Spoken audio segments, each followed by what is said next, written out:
નમસ્કાર. નિર્માણ ન્યૂઝની વિશેષ રજૂઆત ઝીરો કાર્યક્રમ સાથે હું છું યજ્ઞ ત્રિવેદી. દર્શક મિત્રો, આજે ઝીરો કાર્યક્રમમાં ચર્ચા વિચારણા કરવાની છે એક મહત્વપૂર્ણ મુદ્દાને લઈને. અત્યારે ઘણા બધા વ્યક્તિઓ એમ કહેતા હોય છે કે ના ઓપરેશન 2.0 એની ક્યાંક જરૂરિયાત છે તેમ. એ એટલા માટે કહે છે કારણ કે ક્યાંક અત્યારે તો દુશ્મનોને એક જવાબ પણ મળે. પણ આ બધી બાબતો ક્યાંક જે ચર્ચાનો તો વિષય છે, પણ તેની સાથે આજની વાત કરવામાં આવે તો સેના પ્રમુખ જનરલ ઉપેન્દ્ર દ્વિવેદીએ એક મહત્વપૂર્ણ નિવેદન આપ્યું અને તેમના દ્વારા કહેવામાં આવ્યું ભારત ઓપરેશન સિંદૂર 2.0ની તૈયારીમાં છે. ત્રણેય સેનાઓ યુદ્ધ માટે 24 કલાક અત્યારે તૈયારી કરી રહી છે. હાલ માત્ર એક યુદ્ધ વિરામ છે. હવે આ એક એમ કહેવાય ને કે જે સ્ટેટમેન્ટ છે એ ઘણું મહત્ત્વનું અત્યારે હાલ તો જોવા મળતું હોય છે. ઘણા બધા વ્યક્તિઓ એમ કહેતા હોય છે કે ના અત્યારના સમયમાં આ બાબત કેટલી મહત્ત્વની, શું છે શું નહીં, કેમ અત્યારે તો આ પ્રકારનું જે સ્ટેટમેન્ટ આપવામાં આવ્યું. અને આ તમામ બાબતોની સાથે એક જ બાબત ક્યાંક યથાવત જોવા મળતી હોય છે કે ઓપરેશન 2.0ની અત્યારના સમયમાં જરૂરિયાત કેટલી છે. બીજી બાજુ એક એવી પણ બાબત છે કે આ જે સ્ટેટમેન્ટ જોવા મળ્યું ઉપેન્દ્ર દ્વિવેદી દ્વારા અને તેમના દ્વારા એમ કહેવામાં આવ્યું કે ના અત્યારના સમયમાં આની જરૂરિયાત તો અત્યારે તો ઘણી બધી જોવા મળી રહી છે. બીજી બાજુ સવાલ એક એ પણ અત્યારે તો જોવા મળતો હોય ને કે આ સ્ટેટમેન્ટ અત્યારના સમયમાં કેમ જરૂરી હતું અને કેમ આપવામાં પણ આવ્યું. કારણ કે જનરલ વડાનું એક નિવેદન અત્યારે તો ઘણું મહત્ત્વનું જોવા મળતું હોય છે. આ જ મુદ્દા ઉપર મારે ચર્ચા વિચારણા કરવી છે અને આ મુદ્દા ઉપર ચર્ચા વિચારણા કરવા માટે અમારી સાથે જોડી ગયા છે કેપ્ટન જયદેવ જોશી કે જેઓ સુરક્ષા નિષ્ણાત છે અને સાથે સાથે લલિતભાઈ રાવલ કે જેઓ સુરક્ષા નિષ્ણાત છે. આ બંનેનું સૌથી પહેલાં તો સ્વાગત છે. કેપ્ટન, શરૂઆત આપનાથી કરવી છે. જે પ્રમાણે આર્મી ચીફની વાત કરવામાં આવે તો આર્મી ચીફનું જે એક આ સંદેશ છે કે ઓપરેશન સિંદૂર 2.0 માટે અત્યારે તૈયાર છીએ અને જ્યારે આ નિવેદન સામે આવતું હોય તો ત્યારે એમ જ કહેવાય કે ના અત્યારના સમયમાં આ સ્ટેટમેન્ટ એ કેટલું મહત્ત્વનું હતું અને અત્યારના સમયમાં જ કેમ કરવામાં આવ્યું એક એ બાબત પણ અત્યારે તો ક્યાંક ચર્ચાનો વિષય છે. કઈ રીતે જોઈ રહ્યા છો કેપ્ટન આ નિવેદનને? સૌથી પહેલાં તો આપ. સર્વપ્રથમ તો એક જ વાક્યમાં અને ખૂબ સારી રીતે યજ્ઞજી આપના માધ્યમથી અને આપણી આ ચેનલના કાર્યક્રમના માધ્યમથી આપણે ખૂબ ખૂબ બિરદાવીએ સેનાધ્યક્ષના આ સ્ટેટમેન્ટને.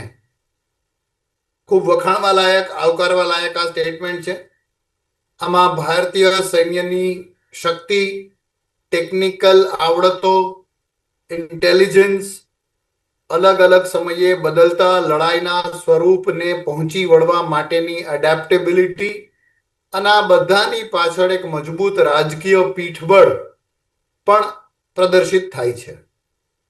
આ સ્ટેટમેન્ટની વાત કરીએ, ઓપરેશન સિંદૂરની વાત કરીએ તો ઓપરેશન સિંદૂર એક એવું ઓપરેશન કે જેણે એક અમિટ છાપ છોડી છે. ભારતીય નહીં, ભારતીય ઉપમહાખંડ નહીં, પણ વૈશ્વિક વોરફેરના ઇતિહાસમાં એક અમિટ છાપ છોડી છે. જે સ્પીડથી આ ઓપરેશન થયું, જે ઝડપની સાથોસાથ એક્યુરસી પણ થઈ, ટાર્ગેટેડ રીતે ગણતરીની કલાકો નહીં મિનિટોમાં આતંકી ઠેકાણા ખતમ થયા. સંયમનો પરિચય ભારતે આપ્યો. માત્ર આતંકી ઠેકાણા, નાગરિક વસાહતો પણ નહીં અને પાકિસ્તાની સૈન્યના થાણાઓ પણ નહીં. પણ એ પછી જ્યારે પાકિસ્તાને દુસ્સાહસ કરીને ભારતના બોર્ડરી વિસ્તાર અને બાકી બધી જગ્યાએ અટેક કરવાનો શરૂ કર્યો ત્યારે ભારતે પછી પાકિસ્તાનના બેઝીસ ઉપર અટેક કર્યા અને એમાં પણ જડબાતોડ જવાબ ભારતે આપ્યો. એક કે બે દિવસના આ કહી શકાય એ ચાલે એવા ઓપરેશનમાં સૈન્યની સાથોસાથ આખું નાગરિક તંત્ર, સિવિલ ડિફેન્સ સિસ્ટમ, દરેક નાગરિક પણ મોક ડ્રિલના માધ્યમથી, અન્ય લોજિસ્ટિક્સ મૂવમેન્ટના માધ્યમથી ભારતીય સૈનિક થઈને ખડો ઉભો રહ્યો. આવી મજબૂત અમિટ છાપ છોડવનારું ઓપરેશન સિંદૂરના રાજકીય પડઘાઓ પણ હતા. જેમાં પ્રધાનમંત્રીજીએ વાત કરી કે કોઈ પણ એક્ટ ઓફ ટેરરિઝમ ને અમે એક્ટ ઓફ વોર તરીકે ગણશું અને ઇન્ટરનેશનલ ડિપ્લોમસીમાં આ જોવામાં આવ્યું. આપણા સંસદના સભ્યો અલગ અલગ કેટલાય દેશોમાં મુલાકાતે ગયા અને આ બધું થવાના કારણે જે ખોફનું વાતાવરણ ઊભું થયું, જે ભારતની શક્તિનું વાતાવરણ ઊભું થયું, એ ખોફમાં સતત જીવતું રાખવા માટે જે અમે સૈન્યમાં કહીએ તેમ હેમરિંગ ઇફેક્ટ સતત ઠમઠોરતું રહેવું એ હેમરિંગ ઇફેક્ટમાં વધારો કરતું આ સ્ટેટમેન્ટ છે યજ્ઞજી. બિલકુલ અત્યારે એ બાબત ઘણી મહત્વની છે, કારણ કે એમ કહેવાય ને કે આપણે દરેક પાંખની વાત કરીએ, દરેક પાંખ અત્યારે તો તૈયાર છે, આ તો યુદ્ધ વિરામ જેવી પરિસ્થિતિ છે, અને ચોક્કસ એમ કહેવાય કે ના આપણે ઘણા બધા એમ કહેવાય ને કે અપગ્રેડેશન અત્યારના સમયમાં બહુ જરૂરી હતા, કે અપગ્રેડેશન કરવા બહુ જરૂરી છે, તેની ઉપર પણ વાત કરવી બહુ જરૂરી છે. લલિતભાઈ, એક સવાલ આમાં એ પણ છે ને કે જ્યારે ઓપરેશન સિંદૂર 2.0ની અત્યારે તો વાત કરવામાં આવતી હોય ત્યારે અત્યારના સમયમાં આપણી ભારતીય આર્મી અત્યારે તો તૈયાર તો છે, પણ તેની સાથે સૌથી પહેલાં તો આપ પણ આ નિવેદનને કઈ રીતે જુઓ છો? આ સેનાનું યુદ્ધ બાબતની તૈયારી હરહંમેશ હોય છે. 24/7/365 હંમેશા તૈયારી હોય ને. અમારી મોક ડ્રીલ ચાલતી હોય, અમારી એક્સરસાઇઝ ચાલતી હોય, એટલે જે યુદ્ધને લગતી પ્રિપેરેશન હોય ઓલવેઝ ચાલુ જ હોય. પણ આ સિંદૂર 2.0 ની વાત કરીએ છીએ ત્યારે આપણે પ્રધાનમંત્રીશ્રીએ અને આપણા આર્મી ચીફે પણ કીધું હતું કે we have just posed it, એને બંધ નથી કર્યું, આપણું ચાલુ જ છે. અને અત્યારનું જો તમે હાલનું યુદ્ધના જે એના વિધાઓ છે એ જોતા ઘણા બધા વિવિધ પ્રકાર રીતે યુદ્ધ લડાતા હોય છે. ઇન્ફોર્મેશન થ્રેટ હોય, તમારો સ્પેસ નો થ્રેટ હોય, તમારી પાસે વોરફેર અલગ અલગ હોય. એ બધાની પ્રિપેરેશન પણ અત્યારે 201 જે દાખલો આપ્યો છે આખા વિશ્વ સમક્ષ, એ આપણી પ્રિસિઝન ટાર્ગેટિંગ, એક્યુરેસી અને મિનિમમ આપણા સંસાધનો વાપરી અને જે પ્રમાણે પાકિસ્તાન ઉપર આપણે ફટકો આપ્યો છે એ કદાચ વિશ્વના વોર ઇતિહાસમાં એક અભ્યાસનું પ્રકરણ બનશે એવું મને લાગે છે. બીજું કહું, પાકિસ્તાન તો એ કૂતરાની પૂંછડી જેવું છે કે એને ગમે તેટલું ફટકારો તો એ સ્વીકારવા તૈયાર નથી રહેતું. આપણે એને 48માં માર્યું, આપણે એને 65માં માર્યું, આપણે એને 71માં માર્યું, આપણે એને 99માં માર્યું, તેમ છતાં હજી એની અવળચંડી છોડતું છે નહીં. હમણાં આજની જ વાત કરું છું, એના પ્રેસિડેન્ટ આસિફ જરદારી એ શું કે છે કે ઓપરેશન સિંદૂર વખતે તો કે પાકિસ્તાને એટલું બધું કે ભારતને માર્યું છે કે એના બધા લગભગ 85 એરક્રાફ્ટ બધા તોડીને આવી રહ્યા હતા પાકિસ્તાન ઉપર. પણ પછી આપણે એમાંથી ખાલી 7 થી 8 જેવાના જ એના એરક્રાફ્ટ તોડી પડ્યા, અને બીજા બધા જે એરક્રાફ્ટ હતા ને ભારતના એ આપણા માનવતા નાતે એને જવા દીધા. આવા વાહિયાત ગપ્પા મારી અને પ્રજાને, પાકિસ્તાનની પ્રજાને ગેરમાર્ગે દોરનારું જો આ સર્વોચ્ચ સ્થાન ઉપર બિરાજમાન વ્યક્તિ જયારે આવું કહેતો હોય એનું ગાઢપણ વર્તાય છે. એની actually this is a psychological war. જે જયદેવભાઈ કીધું, આઈ એગ્રી વિથ ધેટ કે તમારે હંમેશા ટકોરો મારતો રહેવો પડે, અને આ એ છે ટકોરો કે ભાઈ અમે તૈયાર જ છીએ. અને અત્યારે હાલની જો પરિસ્થિતિ જોઈએ તો પાકિસ્તાનની આર્થિક ખુવારી ભયંકર થઈ ગઈ છે. ત્યાં આ ઈદનો પ્રસંગ જો ને, ઈદમાં એ ઇન્ડિવિજ્યુઅલી બકરા લેવાની એમની હેસિયત નથી. બધા 5-5, 7-7 જણા ભેગા મળીને એક બકરો લાવીને એને એ રીતે ઈદ મનાવી છે. પાણી આપણે બંધ કરી દીધું, પાણીને ભયંકર ત્રાસ છે, એની ખેતીવાડી બરબાદ થઈ ગઈ છે લગભગ. એટલે એ બધી રીતે તૂટી ગયું છે. શસ્ત્ર સરંજામ છે નહીં એની પાસે, એ બધી પાસેથી ભીખ માંગે, ભીખનો કટોરો લઈને બધી પાસે દોડે છે. એ સાઉદી અરેબિયા ફાય જાય, ચાઇના ફાય જાય કે અમેરિકા ફાય જાય, બધેથી એ ભીખ માગી લે છે. પણ જે ગાંડિયા ટ્રમ્પે, I would rather use this word, કે એનું જે કોઈ કળી નથી શકતું શું માનસમાં ચાલે છે ટ્રમ્પ, એને જે રીતે એના ફુંગરે ચડાવ્યો, આપણી સાદી દેશી ભાષામાં ફુંગરે ચડાવ્યો એના general Asim Munir, field marshal, અને એ કહીને થોડા હવામાં આવી ગયા છે. અને હવે આ પરિસ્થિતિ જોતા છેવટે બધાએ એને ધુતકારી દીધો. હવે એના મધ્યસ્થીમાંથી પણ કાઢી નાખ્યો છે. હવે નાવ Qatar has taken over the place of that mediator. એટલે એમાંથી પણ ગયો ગુજર્યો છે. એટલે હવે એની પાસે બીજો કોઈ વિકલ્પ નથી બચ્યો. અને જે સમાચારો સાંભળી રહ્યા છે એનો મોડસ અને જે વિચારધારા જે તાગ મેળવીએ ને આપણે, તો એવું લાગે કે આ કદાચ કંઈકનું કંઈક છમકલું ભારત ઉપર કરવાની તૈયારી કરશે, કારણ કે એ સિવાય એમની પાસે બચવાનું કશું બચ્યું નથી. અને હમણાં છેવટે જે ટ્રમ્પે એને અબ્રાહમ એકોર્ડ સાઇન કરવાનું કીધું. જો અબ્રાહમ એકોર્ડ સાઇન કરે તો એના ત્રાસવાદીઓ એનો જ ખાત્મો બોલાવી દે, એના શહેબાઝ શરીફનો. એટલે એ હદે તૂટી ગયું છે. બલુચિસ્તાનમાંથી દરરોજના 25-30 મારા છે ને હમણાં 3 દિવસ પહેલા તો લગભગ 100 થી વધારે મારી નાખી આખી ટ્રેન જફર એક્સપ્રેસ ઉડાવી દીધી. એટલે ઘણું બધું એનું નુકસાન થયું છે. ખૈબર પખ્તુનવા કેપીકેમાં પણ એને ખૂબ માર પડી રહ્યો દરરોજનો. એટલે હવે ચારે બાજુથી એ ભરાઈ ગયેલું છે. એટલે એ ભરાઈ ગઈને એની શાખ બચાવવા, આબરૂ બચાવવા ને ત્યાંની સ્થાનિક પ્રજાને માનસ ડાયવર્ટ કરવા માટે કદાચ ભારત ઉપર ચમકલું કરે તો એ કરવાની હિંમત પણ ન કરે. એટલી ભારતની તૈયારીઓ છે. તૈયારીઓથી પણ અને કોઈ દેશ એની સાથે આવી નહીં શકે. કોઈ સાથે નહીં આવી શકે એમાં. એટલે એ દોડી અને જે બંને વચ્ચે યુદ્ધ કરાવવાનું કાવતરું ટ્રમ્પ અને ઈરાન વચ્ચે જે હતું એ પણ એની જ બદ ઇરાદાથી કરાવતો હતો. કોઈ ચલો તેમ છતાં અમારું આપણું કંઈક એ રહે, પણ એ બર નહીં આવે. અને એ દ્રષ્ટિએ જોઈએ ને તો એ પાકિસ્તાન કંઈક છમકલું કરવાની વિચારધારા ધરાવતું હોય તો એમાંથી પણ એને એક ફટકો પડે કે ભાઈ અમારી પૂરી તૈયારી છે. એ તહત આપણા army chief general Upendra Dwivedi સાહેબે જે આપ્યું ને એ દેટ ઇઝ યોગ્ય અને આવકારવાદાયક છે. બિલકુલ. એક સવાલ આપને એ પણ છે કે આપણે જે ઓપરેશન સિંદૂર જે કર્યું ત્યારે ક્યાંક આપણને ખબર પડી કે ના આપણી ક્ષમતા કેટલી છે, આપણે ક્યાં સુધી અત્યારે તો પહોંચી શકીએ છીએ, ક્યાં સુધી નથી પહોંચી શકતા, એ બધું આપણને ક્યાંક ખબર પડી. તો અત્યારના સમયમાં કેવા પ્રકારનું અપગ્રેડેશન હવે કરવામાં આવ્યું છે આર્મીમાં, અને અત્યારે આર્મી કેટલી તૈયાર પણ છે? કારણ કે એમ કહેવાય ને કે અમુક બાબતો ચલો ક્યાંક એવું હતું કે ના અહીંયા સુધી આપણે પહોંચી શકતા નથી, તો હવે આમાં પણ અપગ્રેડેશન હજુ કરવાની બહુ જરૂરિયાત છે. તો તેને લઈને આર્મી કેટલી સજ્જ થઈ ગઈ છે હવે એ જે પરિસ્થિતિ થઈ એના પછી? જી, ખૂબ સરસ સવાલ છે આપનો યજ્ઞજી. આર્મી સજ્જ હતી, છે અને રહેશે, તો એ સીધો હું આપને જવાબ આપું. પણ જે બીજી આપણે વાત કરીએ બહુ મહત્વની છે કે આર્મી આ થયા પછી પોતાની જાતને કેટલી અપગ્રેડ કરે છે. તો યસ, આર્મી સજ્જ છે, હશે અને રહેશે એ કહીને કહેવાનો કઈ અર્થ એ નથી. અને આર્મીના કામમાં પણ આર્મી આપણે કહીએ એટલે ત્રણેય આર્મ ફોર્સિસ અને આખા દેશની પણ વાત કરીએ તો એ કોઈ એવા દિવા સ્વપ્નમાં રાખતી નથી કે પછી ભૂતકાળના જ્વલંત વિજયો ને જ માનીને નથી ચાલતી કે હવે બધું બરાબર જ થશે. દુશ્મનને ક્યારેય નબળો ન આંકનારી ઇન્ડિયન આર્મ ફોર્સિસ તૈયાર છે. અને દરેક એક્સરસાઇઝમાંથી યુદ્ધ છોડી દો, ઓપરેશન છોડી દો યજ્ઞજી, અમે લોકો લલિત સાહેબ પણ એના સાક્ષી છે, નેવી, આર્મી, એરફોર્સ બધા, અમે નાની મૂવમેન્ટ પણ હોય એક જગ્યાથી બીજી જગ્યાએ યુનિટ પીસ ટાઈમમાં શાંતિકાળમાં પણ મૂવમેન્ટ કરતી હોય તો એમાંથી પણ અમે લેસન્સ લર્ન કરીએ ડીબ્રીફિંગ કરીને. એટલે યસ, શીખવાનું ઘણું થયું, અપગ્રેડ થવાનું ઘણું થયું.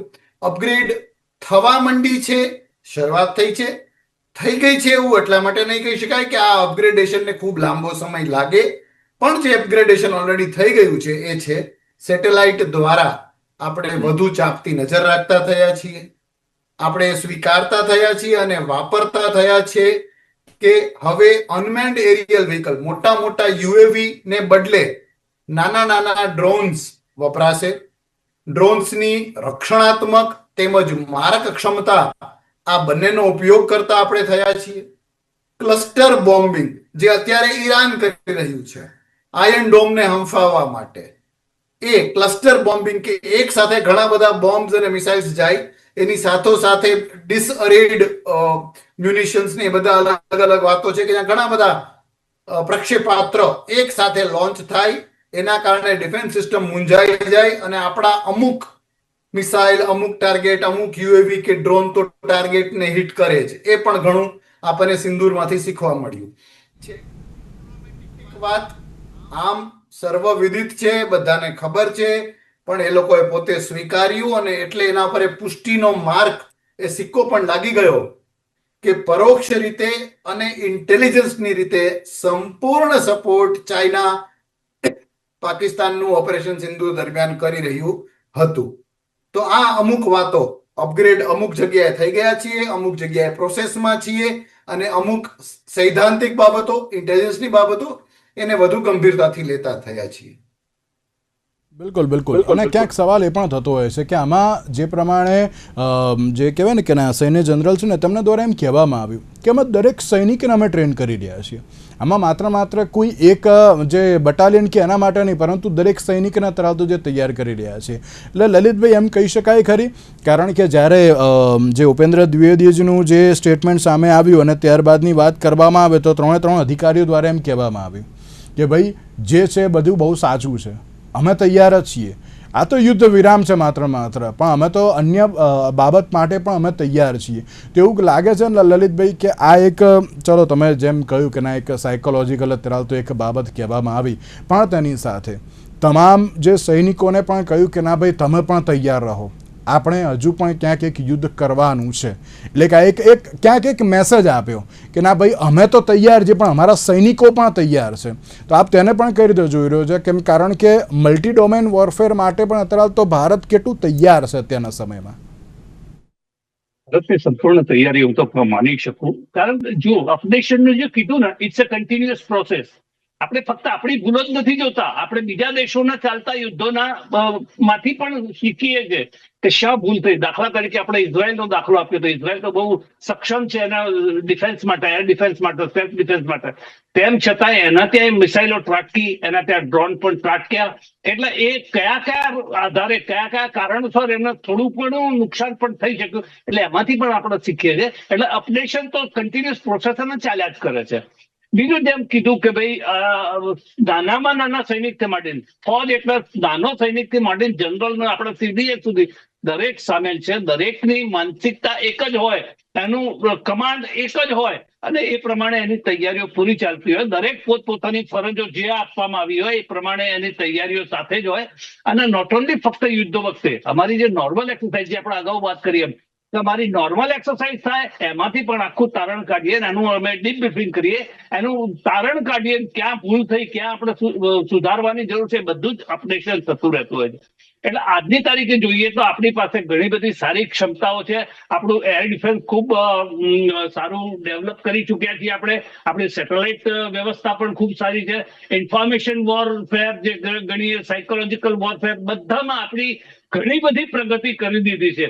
એટલે આજની તારીખે જો આપણે યુદ્ધમાં આજે ઉતરીએ તો પણ આપણો વિજય તો લગભગ નક્કી જ છે, કારણ કે એની પાસે કશું જ છે નહીં પાકિસ્તાન પાસે.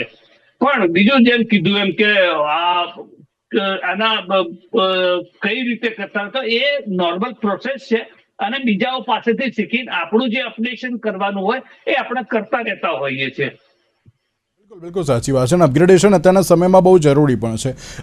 જયદેવભાઈ, આગામી 2-3 વર્ષમાં ક્યાંક સેનાનું એક કમાન્ડ સિસ્ટમ પણ થિયેટર કમાન્ડ સિસ્ટમ પણ અત્યારે તો તૈયાર થઈ શકે છે તેવી એક બાબત પણ અત્યારે તો સામે આવી છે. આ શું છે? સૌથી પહેલાં તો સેનાનું થિયેટર કમાન્ડ સિસ્ટમ અને તેનું અત્યારે કેટલી જરૂરિયાત પણ ખરી? જી, થિયેટર કમાન્ડ ની રીતે લડવું અને એ શું છે એ સમજવાની સાથોસાથ, અને આજના દિવસે તો યજ્ઞજી આ પ્રશ્ન વધારે ઉપયુક્ત છે, કારણ કે આજના દિવસે એક નવા સીડીએસ પદભાર હવે લેવાના છે અને અત્યારના આપણા સીડીએસ ને આજે આપણે ગાર્ડ ઓફ ઓનર અપાતા જોયું. થિયેટર કમાન્ડ દ્વારા લડાઈ લડવી એ તત્કાલીન સેનાધ્યક્ષ અને પછી દેશના પહેલા સીડીએસ બિપિન રાવતજીનું સપનું હતું. તો આજે એમને આપણે ચોક્કસ યાદ કરવા જોઈએ. થિયેટર કમાન્ડ શું છે કે લડાઈમાં કોઈ એક જગ્યાએ ચોક્કસ જમીની ભૂભાગ, ભૌગોલિક રીતે જે લડાઈ થાય એ જગ્યાને, એ વિસ્તારને થિયેટર એવું કહેવામાં આવે. અને એમાં અલગ અલગ કેટલી બધી આર્મ્ડ ફોર્સિસ એ સામેલ થવાનું થાય. આર્મી હોઈ શકે, એરફોર્સ હોઈ શકે, નેવી હોઈ શકે, સાથોસાથ ક્યારેક ઇન્ટેલિજન્સને રોપિન કરવું પડે, ઓછા વધતા પ્રમાણમાં હવેના સમયમાં તો કદાચ સાયબર અને સેટેલાઇટ એ બધા રોપિન થાય. પણ તેમ છતાં મુખ્ય 3 આર્મ ફોર્સિસ ઉપર જ આપણે કેન્દ્રિત થઈએ તો પણ અલગ અલગ સેનાધ્યક્ષો, થલ, વાયુ અને જલ સેનાધ્યક્ષની બદલે એના રિસ્પેક્ટિવ આર્મી હેડક્વાર્ટર કે એર હેડક્વાર્ટર કે કમાન્ડ ના બદલે આ 3 ટીમોને સંમેલિત કરીને જ્યારે પણ જરૂર પડે ત્યારે એકીકૃત આદેશથી, એક સેન્ટ્રલાઇઝ કમાન્ડ સિસ્ટમથી જે લડાઈ માટેની ટીમો બનાવવામાં આવે એને થિયેટર કમાન્ડ આપણે કહીએ છીએ. આ તરફ આપણે કામ કરી રહ્યા છીએ. પણ ભારતની ભૌગોલિક વિષમતા એવી છે કે અલગ અલગ જગ્યાએ થિયેટર કમાન્ડના ડાયનેમિક્સ અલગ હોય. ગુજરાતના દરિયાકાંઠાની વાત કરીએ તો કદાચ દરિયાકાંઠા વિસ્તારમાં થલ સેનાનો રોલ સીમિત થઈ જાય. ગલવાનની વાત કરીએ તો કદાચ નૌસેનાનું કામ સીમિત થઈ જાય. એટલે અલગ અલગ જગ્યાએ અલગ અલગ ભૌગોલિક વિષમતાઓના કારણે હજી આપણે આના તરફ પરફેક્શન તરફ આગળ ધપી રહ્યા છીએ. પણ એ વાત ચોક્કસ છે કે બહુ ટૂંક સમયમાં ભારત હવે થિયેટર કમાન્ડ ની રીતે લડતું થશે. બિલકુલ. લલિતભાઈ, એક સવાલ આપણે એ પણ છે કે અત્યારે ડિકેડ ઓફ ટ્રાન્સફોર્મેશન હેઠળ અત્યારે પોતાને બદલી રહી છે કેવી બાબત પણ સામે આવી છે. એટલે કે એઆઈનો અત્યારે તો ઉપયોગ કરવામાં આવી રહ્યો છે, ટેકનોલોજીનો પણ ક્યાંક ઉપયોગ કરવામાં આવ્યો છે તેવી પણ બાબત છે. એટલે કે ક્યાંક કહી શકાય ખરી કે જે આપણે પહેલાં જે ઓપરેશન સિંદૂર જે થયું જેમાં ટેકનોલોજીનો બહુ સારી રીતે અને બહુ જ એમ કહે ને કે ના સારા ફોર્મમાં તેનો ઉપયોગ પણ થયો અને હજુ વધારે કરવા માટે ક્યાંક આ ડેકેડ ઓફ ટ્રાન્સફોર્મેશન તરફ અત્યારે તો આગળ વધી રહ્યા છે તેવું કહી શકાય ખરી લલિતભાઈ? બિલકુલ પરફેક્ટ. આપણે અપગ્રેડેશન એ બાબતનું પણ થઈ જ રહ્યું છે. કારણ કે જેમ જેમ સમય નીકળતો જાય છે એમ એમ નવા નવા ઇન્વેન્શન આવતા જાય છે, નવા નવા અપગ્રેડેશન આવતા હોય છે, નવી નવી ટેકનિક્સ આવતી હોય છે. એટલે દરેક સાથે આપણે એ સાધી અને એને પણ આપણે ઇમ્પ્લિમેન્ટ આપણામાં કરવી જ પડે અને જરૂરિયાત છે. આ જરૂરિયાતની વસ્તુ છે. કારણ કે વિશ્વની જે અત્યારે મિલિટરીની ટેકનિક્સ, એની ઇન્ફોર્મેશન વોરફેર લો, સાયકોલોજીકલ વોરફેર લો, એની આર્મામેન્ટ, એની એર ડિફેન્સ, દરેક વસ્તુનું, ઇવન કોમ્યુનિકેશન, તમારે દરેક વસ્તુનું વધતા આપણી અંદરની રહેલી જે ગુપ્તતા, સિક્રેસી જાળવવાના પણ વ્યાપ વધાર. આપણા સીડીએસ પહેલા જનરલ બિપિન રાવતજી, એમનું સલામ કરીએ, એમને જે કીધું હતું કે ભાઈ આપણે એકચ્યુઅલી જ્યારે ત્યારે વોર થશે ત્યારે 2.5 મોરચે લડવાનું છે. એ પછી તો આપણે જોઈ શક્યા કે ભાઈ એ લગભગ 3 મોરચે લડવા જેવી પરિસ્થિતિ આપણી ઊભી થઈ. પણ આજની તારીખે આપણે કદાચ 3 મોરચે પહોંચી વળીએ એવી શરૂઆતો અને એની તૈયારીઓ આપણી ફોજે ચાલુ કરી દીધી છે. અને આપણી સરકાર પણ એ જ સેમ માઇન્ડ પાવર સાથે કામ કરતી અને એ જ દિશામાં ખૂબ ઉત્સાહ આપીને ફોજને અને કામ કરાવતી છે. એટલે આપણે એ બાબતે તો કોઈ ગભરાવાની કારણ નથી કે ભાઈ we are on the track અને આપણે કરીએ છીએ અને એના દરેક પાસા ઉપર આપણે કમાન્ડ અને કંટ્રોલ મેળવી શકીએ. બિલકુલ. જયદેવભાઈ, એક ફાઇનલ અને સૌથી મહત્વનો સવાલ કે તમે જે રીતે કહ્યું કે ના એક સાયકોલોજીકલ વોર છે, પણ અત્યારના સમયમાં આની જરૂર કેમ હતી? એક બાબત પણ અત્યારે તો જોવા મળતી હોય ને. ચલો, ઓપરેશન 2.0 માટે આપણે તો પહેલેથી જ અને શાંતિ માટે આગળ વધેલા છીએ. આપણે કોઈ દિવસ સામેથી આપણે કોઈ એટેક કરતા નથી. જો એ લોકો કરે તો આપણે ક્યાંક એમ લોકો એવો જડબાતોડ જવાબ આપે ને કે આખું પાકિસ્તાન હોય કે પછી અન્ય કોઈ પણ બધા હલી જતા હોય છે. પણ જયદેવભાઈ, આ અત્યારના સમયમાં કેમ જરૂર હતું આ સ્ટેટમેન્ટ? યજ્ઞજી, આપના માધ્યમથી ને આપણી ચેનલ ના માધ્યમથી આપણે સર્વ દર્શકોને કહીએ કે આજના દિવસે સેનાધ્યક્ષજી દ્વારા ઓપરેશન સિંદૂર અને ભારતની તૈયારીઓ માટેના આ સ્ટેટમેન્ટની જરૂર મારા મતે 3 કારણોથી હોઈ શકે. પહેલું એ છે જે મેં શરૂઆતમાં આપણા આ જ ચર્ચાના પહેલા પ્રશ્ન જવાબમાં કહ્યું કે હેમરિંગ કરતું રહેવું પડે, સતત એને દબાવતા રહેવા પડે, પલ્વરાઇઝ કરતા રહેવા પડે. એ થતા રહે, દબાયેલા રહે, એ રિએક્ટ ના કરે, ભારતની ચાલ શું હશે એના વિશે વિચારતા રહે, એ જરૂરી છે. આ પહેલું કારણ. બીજું કારણ કે જે અત્યારે ગ્લોબલી જે બની રહ્યું છે, અગાઉ આપણી જ આ ચર્ચાના ભાગમાં લલિતજીએ પણ એના વિશે વાત કરી કે કઈ રીતે ઈરાન અમેરિકા વચ્ચે મધ્યસ્થી થવાના પાકિસ્તાનના જે એફર્ટ છે ફેલ થઈ રહ્યા છે. લલિતજીએ વાત કરી એ તરફ કે એ પાકિસ્તાન આ પ્રકારનું મધ્યસ્થી બનીને સુફિયાણું બનવાનો પ્રયત્ન ન કરો. આપ શું છે અમે જાણીએ છીએ અને કઈ રીતે અમુક ગણતરીના દિવસોમાં અમે તમને કચડી નાખ્યા હતા. એ ગ્લોબલ સંદેશ પણ આપણે આપી રહ્યા છીએ. ભારતના રેલેવન્સને દુનિયામાં ઉદ્ઘોષિત કરી રહ્યા છીએ. આ બીજું કારણ. અને ત્રીજું કદાચ જે સાયકોલોજીકલ વોરફેરની સાથોસાથ છે અને એમાં એક બોલાતી એવી ઉક્તિ નો હું સહારો લઈશ યજ્ઞજી, અને એ છે કે magic is nothing but N art of destruction. જાદુ છે કઈ નહીં, ખાલી નજર ચુકાવી દેવાનો ખેલ અને એની કળા છે. તો તો ઘણી બધી વખત 71 ની લડાઈ પણ હોય, બાકી સમય પણ હોય, આપણે આવું કર્યું છે, કરતા રહ્યા છીએ અને કરવું જોઈએ. વાત ઓપરેશન સિંદૂરની કરીએ, બીજું કંઈ કરીએ, પણ બીજી દિશામાં ભારત કંઈ બીજું પણ કરતું હોય એને ધ્યાન ભ્રમિત કરવાના પણ પ્રયત્ન રીતે આ વાતને લઈ શકાય. ઓલ ઇન ઓલ ભારત પોતાના હિતસર કરતા કરતા પાકિસ્તાનને એની વાસ્તવિકતાનું રોકડું પરખાવતા ગ્લોબલી એને ઉઘાડું પાડવા માટેનું ઓવરઓલ એમ કહી શકાય કે આ સ્ટેટમેન્ટની ઉપયુક્તતા હતી. બિલકુલ જયદેવભાઈ અને લલિતભાઈ, આ બંનેનો આભાર અમારી સાથે આ ચર્ચા વિચારણામાં જોડાવા માટે. દર્શક મિત્રો, ઓપરેશન સિંદૂર 2.0 લઈને તો ચલો સ્ટેટમેન્ટ જોવા મળ્યું, પણ તેની સાથે એક બહુ સરસ મેસેજ પણ છે કે આપણી આર્મી પહેલેથી તૈયાર હતી, તૈયાર છે અને તૈયાર રહેશે. આપણે દરેક લોકો માટે એક ગર્વની બાબત છે કે આપણે અહીંયા અત્યારે સુખરૂપ બેસી શકીએ છીએ, ચર્ચા વિચારણાઓ કરી શકીએ છીએ, કારણ કે આપણી આર્મી અત્યારે તો બોર્ડર ઉપર તૈનાત છે અને એ પણ મજબૂત થઈ હતી. એટલે ચોક્કસથી કહી શકાય કે ઓપરેશન સિંધુની પણ જે વાત કરી, યુદ્ધ વિરામની જે પણ કોઈ વાત કરી, પરંતુ આપણી આર્મી એ એઆઈ અને તેની સાથે ટેકનોલોજીની સાથે સાથે એક સશક્ત છે અને તેની સાથે વધુ આગળ સશક્ત બનવાનો પણ પ્રયત્ન કરી રહી છે. આજના વિશેષ કાર્યક્રમને આપશે. નમસ્કાર.